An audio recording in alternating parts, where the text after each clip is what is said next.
People of the internet, I figure it's time to get a bit Disney. So let's squeeze into our ball gowns, put on our glass slippers, and climb aboard a pumpkin-shaped carriage. I'm that King Guy, and me and Nona will go to the ball. As Total Cult Zone presents, The Ugly Stepsister. Best friend insanity. I've lost my mind.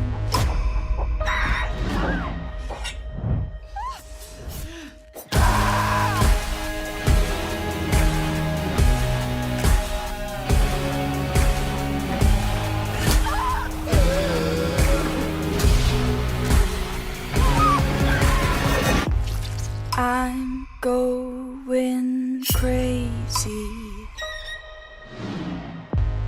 I've lost my mind. Crazy. I don't know how to pronounce the director's name. Is it Emile? And Emilie? I think Emily. I think it might be Emily. Emily? I don't know. Emilie. It's Norwegian, isn't it? Yeah, which is why I think it's Emile. But I'm not sure. But I've just been like casting my eye over an interview that she did that talks about Cinderella's arsehole. It is in the film, isn't it? It is in the film. It's that moment of, is that? Oh, right.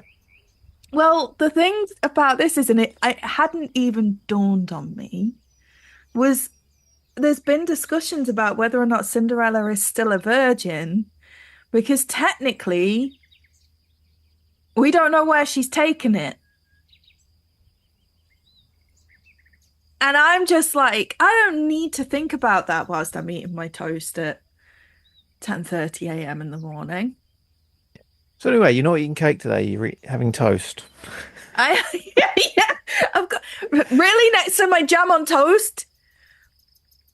Not that I've got anything against buttholes. I just was very surprised. And now I've got to, like, I don't need more things to hyperfixate on. Cinderella's butthole. Yeah, like I don't need it. I don't need it. Gives you a clue of where we're going this week. Before we get to this week's film's synopsis and all the press I've got, fairy tale based, do you have any favourites? Or are they all outdated chauvinistic bollocks? Both. It's hard because I love The Little Mermaid. I love Snow White. Moana's good. Frozen is good. Are they really based on stuff though? Are they new ones? They're new ones, but they're still princesses. Yeah, but Frozen was a little bit more progressive in a way. No, the parents still knew that she may need chaining up and still created those freaking handcuffs. So, I'm never going to forgive for that. Yeah, it's true. Yeah. They still planned ahead. But yeah, I don't know. It's hard because with the older ones, like Beauty and the Beast and stuff, obviously, like I watched them as a kid and I have a great deal of nostalgia around them. But yeah, I kind of agree that they are. I like Cinderella itself. Like she's like 13. It's troubling. And I'm saying that with like, yeah, no, it like the actual, even in the Disney version, it's pretty grim. That's Disney though. Fuck the mouse. True. Or not. I'm just getting this video completely shit canned on YouTube again. Sorry, the last one died on its ass because we mentioned drugs so much. Really?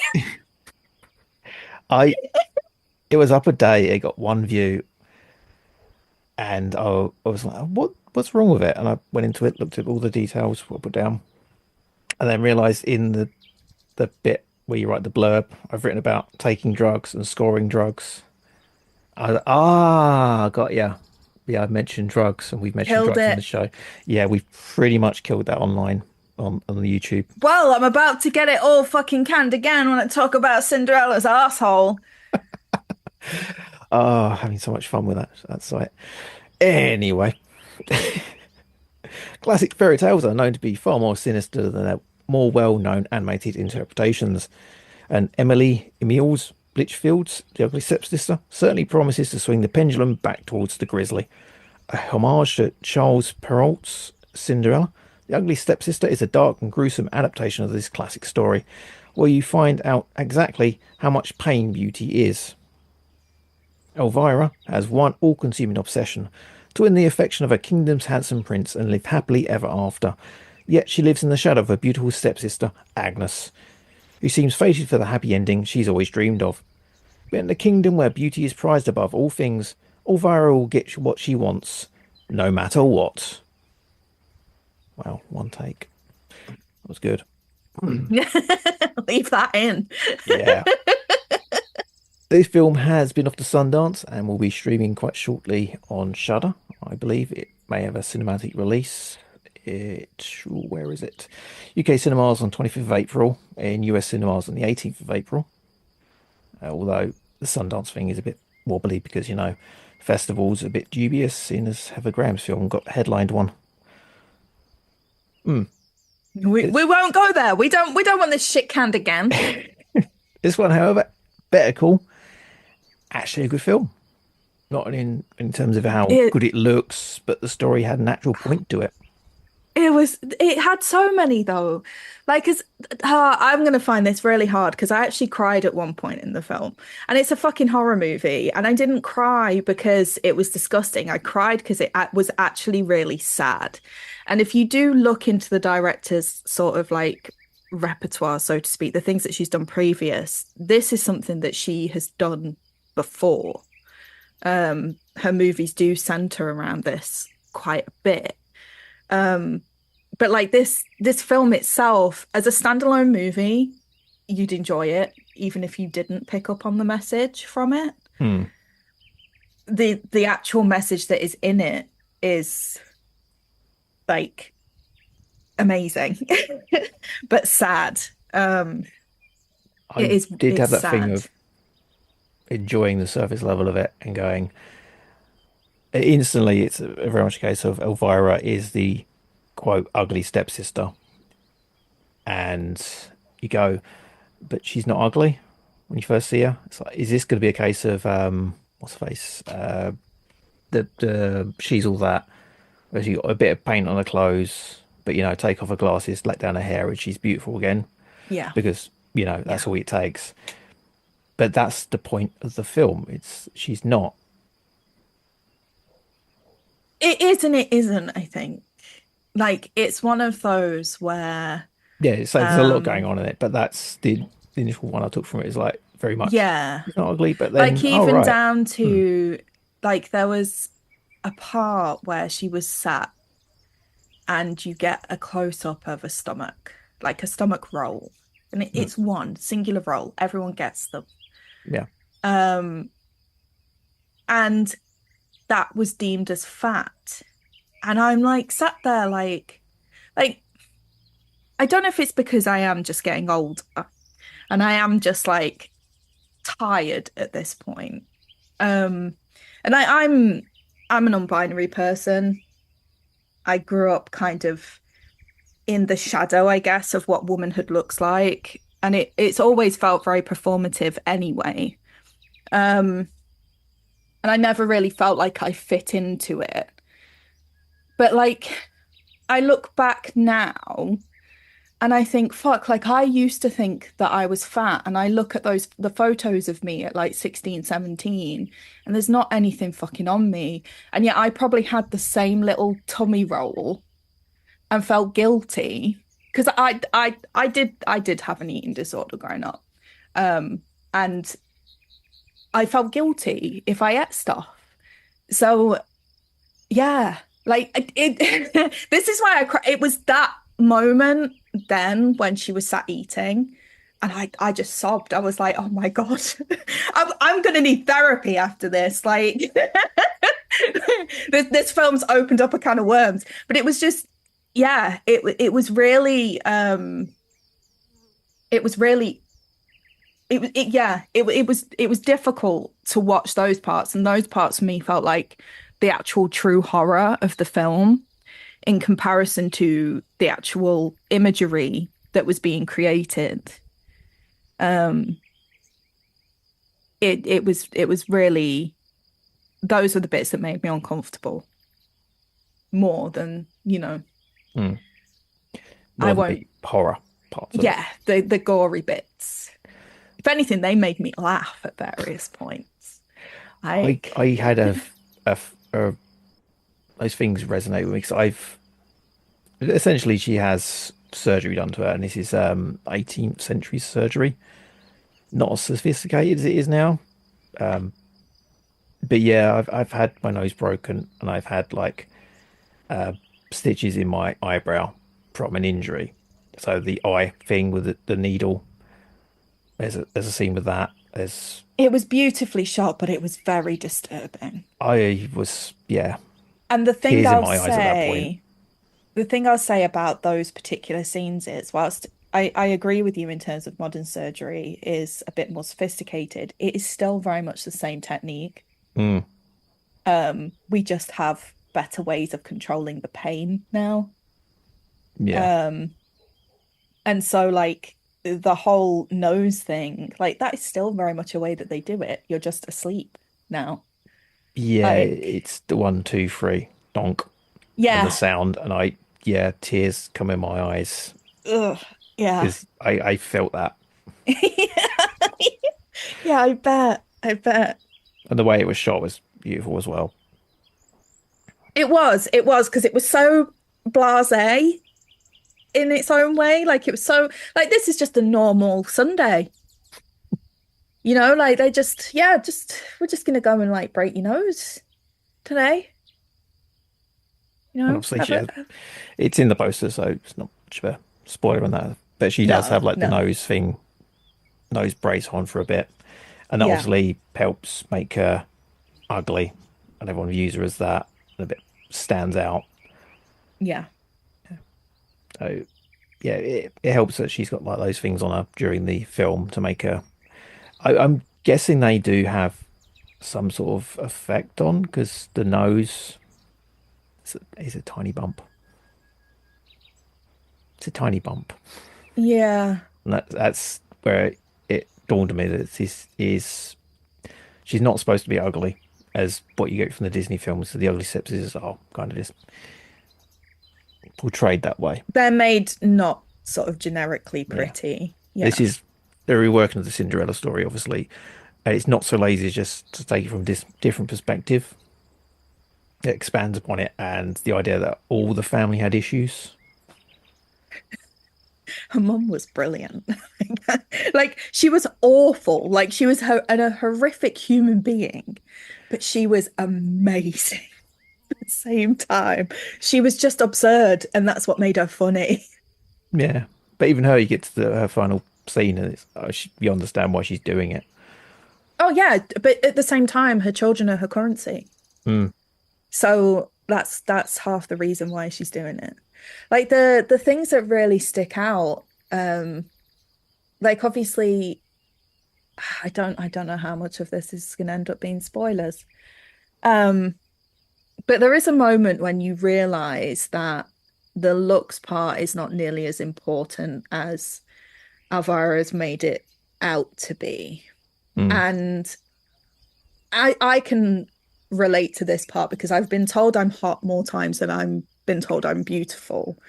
And I have been told more times about what I can do for a person more than the type of person that I am. And she certainly went through that at one point where people, men in particular at the ball, make comments about her mm. and her appearance and the things that in reality that she could do for them. And it's like it's so uncomfortable because that's not like it's so like she's very parasocial anyway, but that's not what love looks like. Mm. That's not what it's supposed to look like. And Like I've seen this compared to like Cronenberg, like having Cronenberg-esque, and I won't lie, I've struggled to decide whether it's between senior and junior, because it sort of reminded me a little bit along the lines of Cronenberg Jr.'s Antiviral, where he's making a statement on the parasocial relationships and things we will do to get close to the people that we want. And this is a very similar thing. The lengths that Elvira will go to, it's uncomfortable. It's just uncomfortable. Yeah. Because I was saying about like, there's tiny bits of like maybe prosthesis in there with like her nose, obviously. I was good because she does have it. I don't know. It does seem like she gets thinner as the film goes on, and the character Agnes gets slightly bigger. But then, like you say, that it's not about what you look like; it's what you're willing to do. Yeah. So they've kind of gone this transformation. It's not like a massive, massive deal, but obviously the characters are more obsessed with how they look, whereas Agnes seems to be more happy after the incident with the butthole. I struggle with Agnes and I struggle with all of them because I don't know who I'm supposed to be rooting for. And that is kind of a brilliant thing because Yeah, Agnes is as much a mean girl as she is somebody who has meanness thrust upon her. yeah, they are So, kind of victims of everything, the situation they're in, because the prince yeah, isn't nice at all, no, and he's none a of the men are nice in knobhead. it. They're all, No, no. yeah, they're all pretty much. It's like the scene at the end with the ball is the meat market. It is. It is. And the scene where you can kind of tell that it becomes almost like a fairground ride is amazing. It's the fairground ride of trying to find somebody amongst a sea of people who only see value in one thing. Mm. Yeah, it was, although there were some really funny moments, there's like a baron who he's got fish in his name and he's obsessed with fish. Um, I really enjoyed that part. There were a few parts where I laughed where I'm not sure if I should have laughed, but I I'll did save like those for the spoilers. there was the bit in the ball where show us your paws, and she starts barking.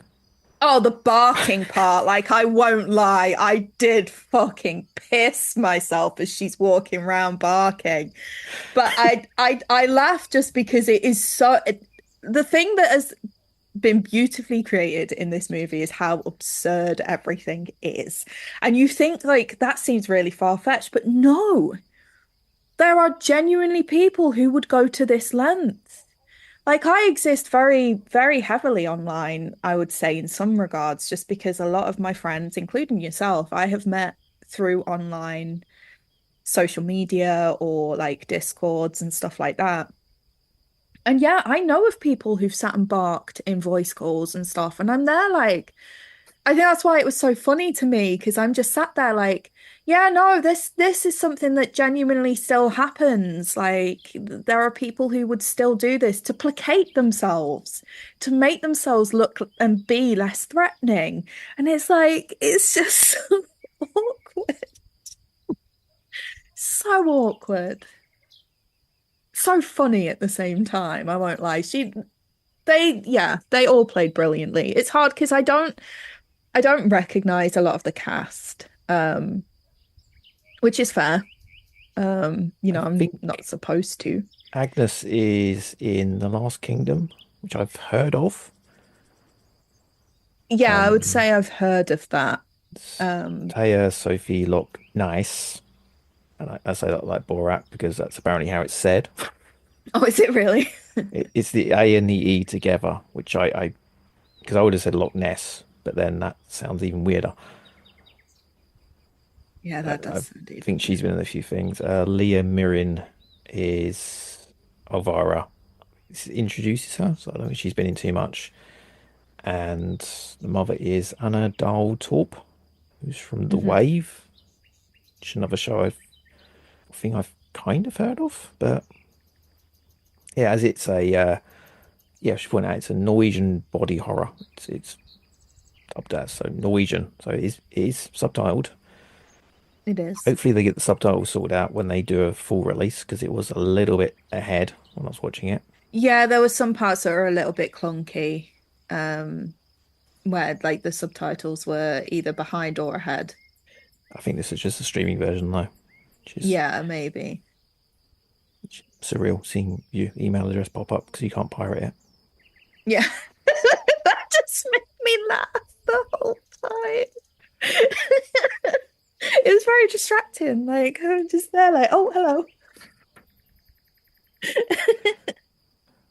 Yeah, I gotta say I love this film. Same. It's glorious and grotesque, It's and disgusting. Like there's yeah, parts of it that like if I take it back to for on a very superficial level, if you were somebody who just wanted to watch something that had just really just absurdly gross things in it, this is absolutely a film you'd enjoy. Like it was just disgusting. yeah, it's been a while since I've seen a film like this. I was watching it like with like white knuckles at some point, just sort of clawing the air. Like I don't need to see this, and tears in my eyes at some points, genuine like tears welling up because of the pain, especially the bit with the 1, 2, 3 donk. Yeah. And I've not been this physically repulsed by a movie in decades. Just the Yeah, ending bit got me as well. I'm like, oh, the tug of there war was scene, I'm gonna call so it, many because that bit was moments. The tug of war, but I was like, is that a pipe cleaner? Um there was so many moments where I had to go, no, I can't watch that for a second because even I am going, "Ugh." And I'd messaged you as I was going to watch it because I'd sat down with my dinner, just sat eating my food, which is very normal for me when it comes to what I fall asleep watching horror movies. Like right now, the way the world is, they're probably more comfort likes for me right now anyway. yeah. But yeah, like I watched it while eating my food and very quickly, like I when I watch movies, particularly for this kind of thing, I will bring up reviews and have a quick flick to sort of see at the same time as I'm watching. Um and I like, I'll be sat read like sort of on the side, kind of looking at, oh, where do I recognize that person from or whatever else. And the moment that I read a review that said gagged twice, I was like, okay, I've maybe not picked the right time to sit and eat food. Um, I probably shouldn't have done this. Um, yeah, it was so good. And that comes from the whole scene where I'm thinking, oh, right, this head teacher isn't that bad a person after all, 'cause she sees beauty comes from the inside. And then you find out what she actually means by that. Yeah, I hated everyone that encouraged it. Mm. Every single person that encouraged it. There was at one point where I thought, oh, there's going to be somebody who says something different, and nope, nope, no, no, no. And again, you can see it as being, yeah, they're just existing in that world the best they Yeah, can. yeah, yeah. But at the same time, I'm a great believer in not bringing other people down in your misery. So, Mm. maybe admitting there's no fault in admitting a flaw in a character and saying, like in your own character even, and saying, I'm maybe not best equipped for this conversation. Um, but yeah, it's very awkward, very disturbing. Top marks then. Yeah, I think I gave it a 4.5 on Letterboxd. I don't know what would have taken it to 5, other than maybe it was the subtitles causing issues because they were a little bit all over the place.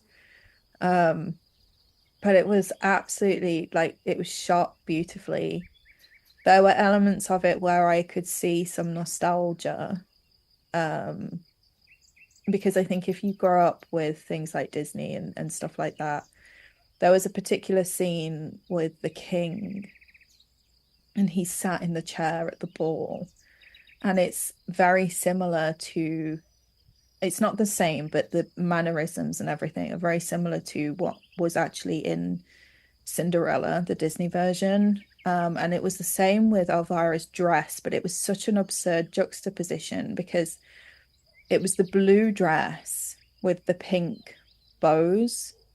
And in the movie, in the Disney movie, Cinderella comes down in a pink dress with pink bows and like a pink sash. And the stepsisters rip it apart saying, that's my sash, those are my bows.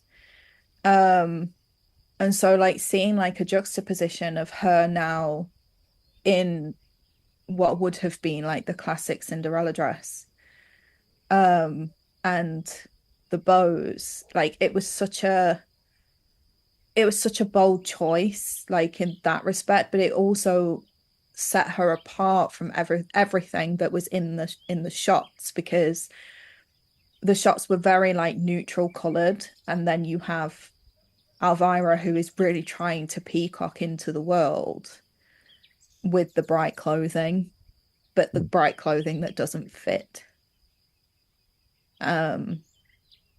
Probably because she just doesn't fit, or she feels she doesn't fit at least. So yeah, it was really well shot. The girl who played the little sister, there was a scene where you can see her come into womanhood. And before that, she'd kind of lived quite carefree. And then suddenly it was you know, she's in womanhood, and that's when you can see her panic, because she knows now she's going to become the currency.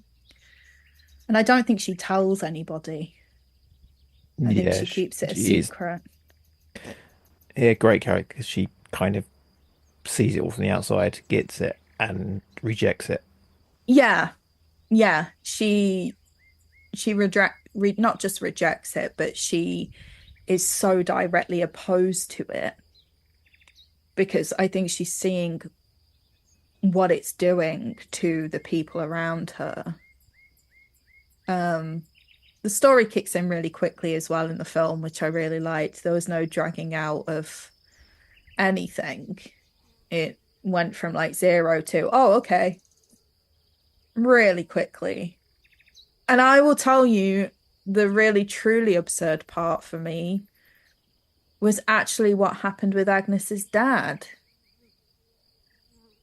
And I'm not going to put the spoiler on it until we get to the spoilers, and I'll tell you exactly why it was absurd to me. But it was a bit, what was this all for? Maybe that's why I didn't get 5-star. No, because I felt sorry for Elvira and Agnes ultimately. There was something really horrible about seeing girls compete against each other when they were already being pitted against each other. Yeah. Anyway, let's get to the spoiler zone in a bit. Where can we find you online? Blue Sky, Nona Goff. I'm right there. Nona Goff, talking about cake. Yeah, or wow, probably, or like Hello Kitty Island Adventure. Cinderella's butthole. Please don't. It just got the thought out of my brain. Head to totalcultzone.com for all the things I do and more. Let me know if you've got a film that turns your stomach and gets you watching through the cracks in your fingers. Let me know if you've got a film that you think only you've seen and deserves a bigger audience. Forgotten classics, cult movies, or the worst film you've ever seen. Yes, I do like those films. They're great. Really enjoy those moments when I do watch those films. Hit me up on whatever social media you can find me on, or send it via email. In fact, just send it via email. Let's take the internet back. Use things for the purpose they're invented for. totalcultzone.com for all that stuff. And we head into the spoiler zone in a second. About 10 seconds. Now. Head now.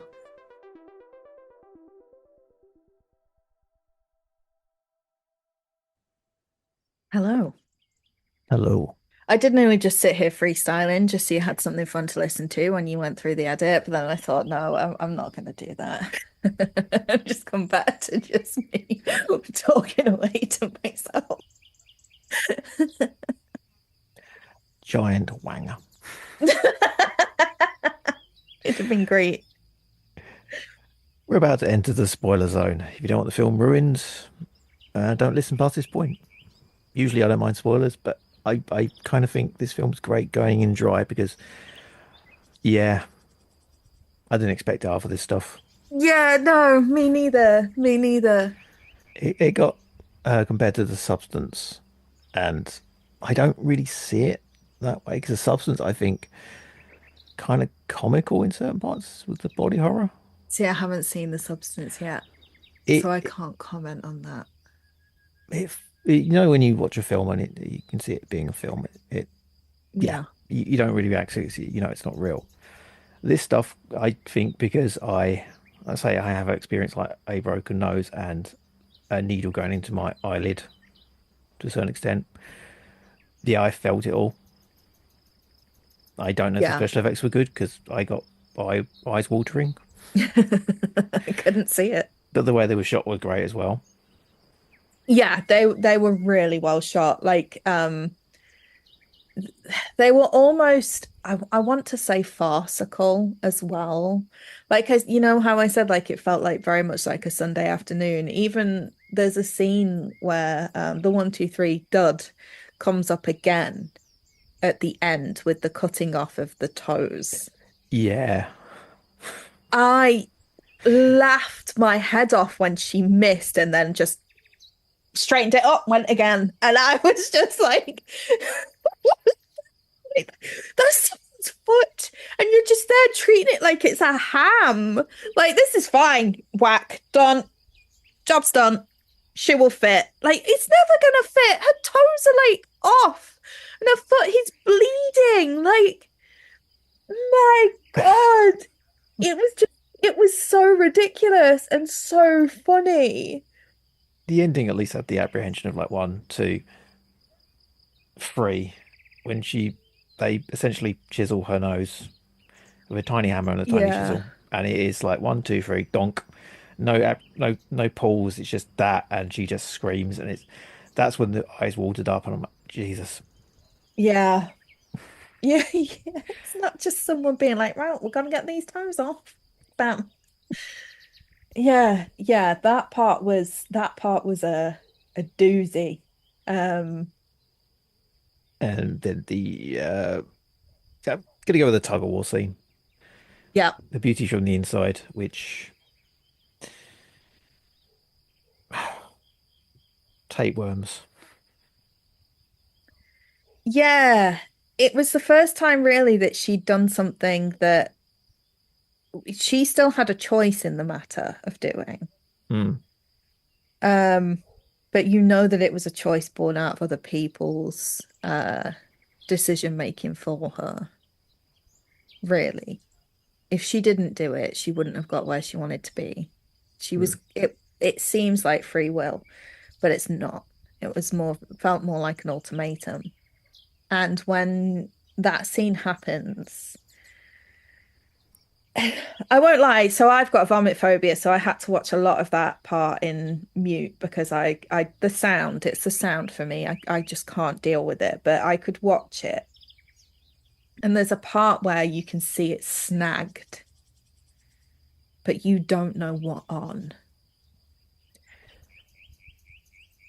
You Yeah, find out, but there is a moment where you think, are we just going to pull the whole of this girl's insides out? it's what I was expecting. Yeah, same. Same. Yeah, it was very like edge of seat stuff.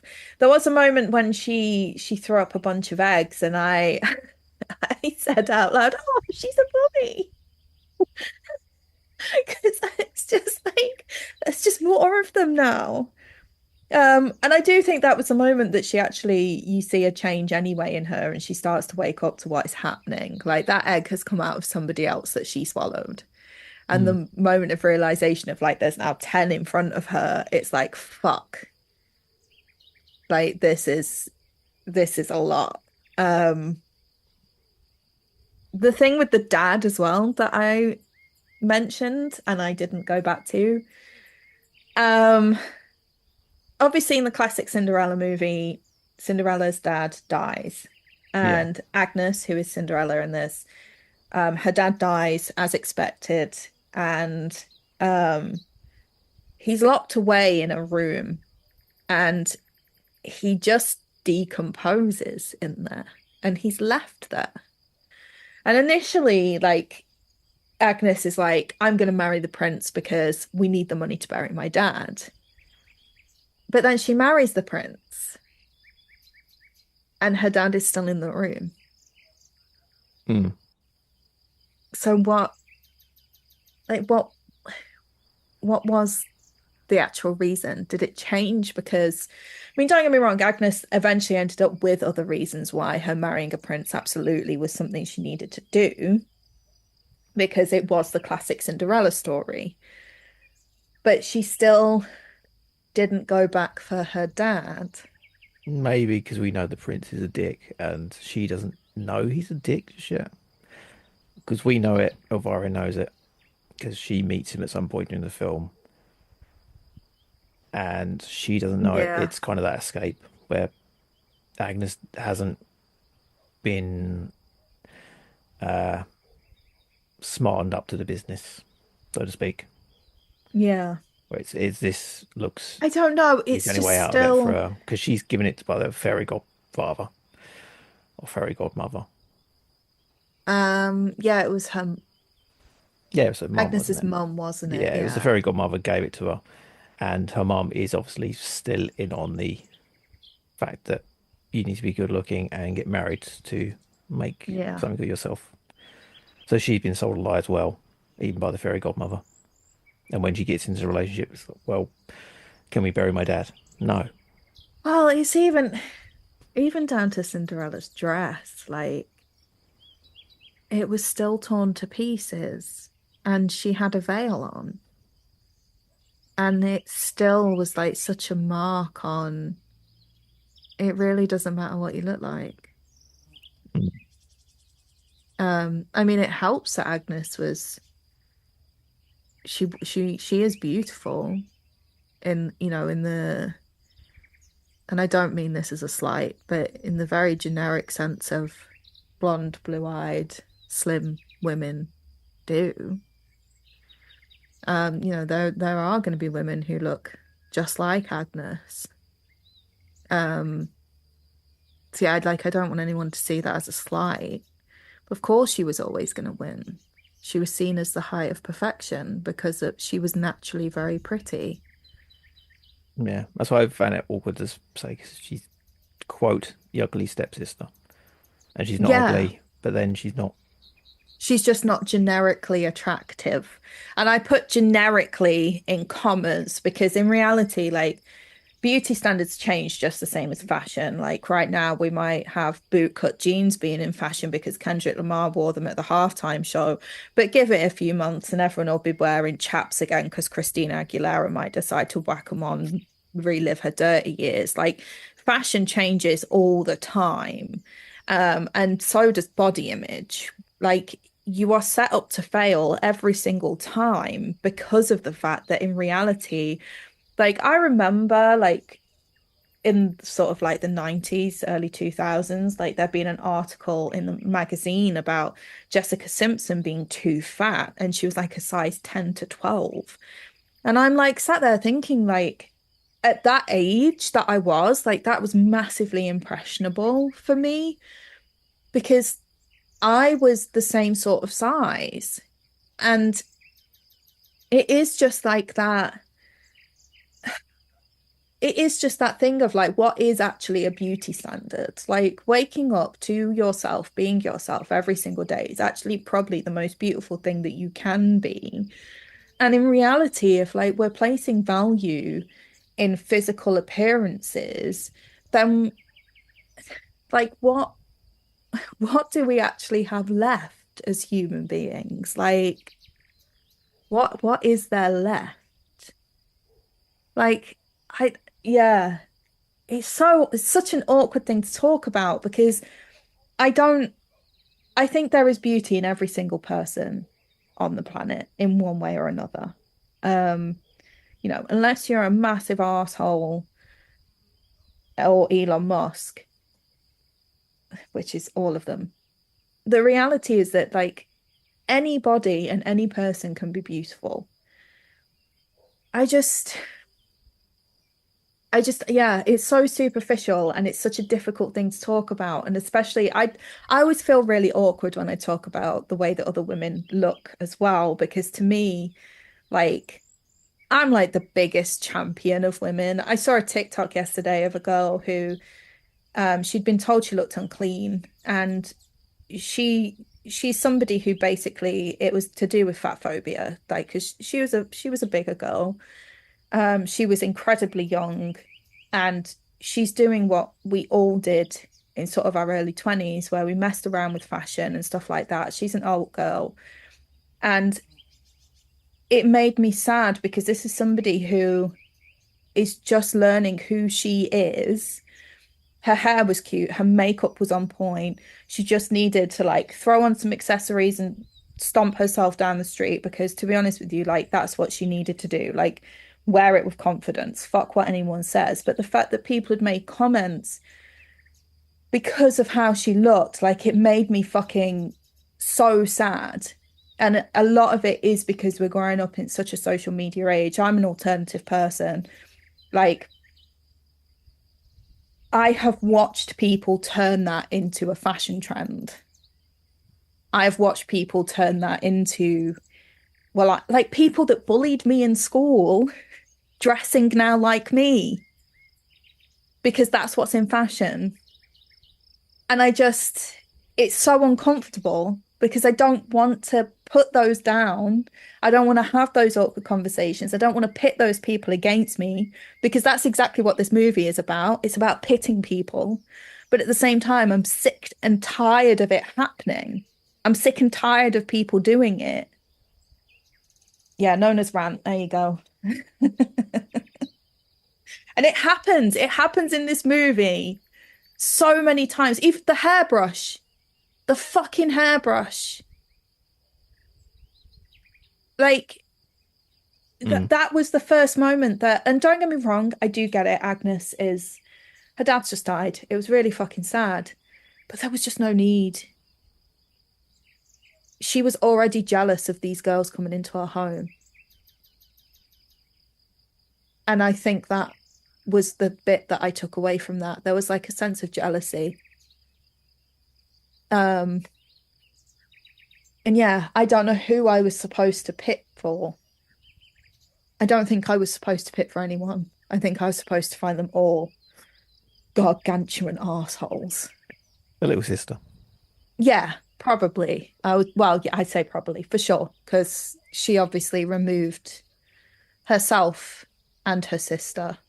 She removed her mother's currency. She wasn't gonna let them, because that's the whole reason they were getting married, was to let everyone live comfortably and get rich. And